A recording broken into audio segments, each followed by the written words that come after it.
কুষ্টিয়া ইসলামী বিশ্ববিদ্যালয়ে দীর্ঘদিন ধরে সাদ্দাম হোসেন হলের ড্রেন অপরিচ্ছন্ন ও অপরিষ্কারভাবে পড়ে রয়েছে। এতে ছড়াচ্ছে দুর্গন্ধ ও পোকামাকড়। খাবার অনুপযোগী হয়ে পড়েছে হলের ডাইনিং। কনজিউমার ইউথ বাংলাদেশ দপ্তর সম্পাদক নূর হোসাইন আল রিফাতের নেতৃত্বে হল তদারকির সময় বিষয়টি সামনে আসে। শিক্ষার্থীদের অভিযোগের ভিত্তিতে আজকে সাদ্দাম হোসেন হল তদারকি করেন সিওয়াইবি। এ সময় হলের ডাইনিং পরিদর্শনের সময় ভালো শাকসবজির সাথে কিছু পচা শাকসবজি পাওয়া যায়। এছাড়াও দেখা যায় রান্নার কাজে ব্যবহার করা হচ্ছে পাম্প ওয়েল, যা স্বাস্থ্যের জন্য অত্যন্ত ক্ষতিকর। পরিদর্শনের সময় হলের ডাইনিংয়ের পাশের ড্রেন থেকে দুর্গন্ধ আসতে থাকে। তখন সেখানে দেখা যায় অপরিষ্কার অপরিচ্ছন্ন অবস্থায় ড্রেনগুলো পড়ে রয়েছে। এতে করেই ছড়িয়ে পড়েছে দুর্গন্ধ।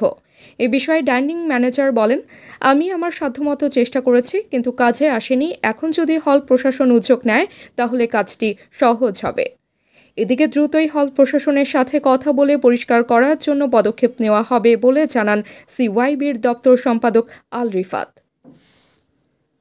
তাবাসসুম হক আনিকা, নীলকণ্ঠ।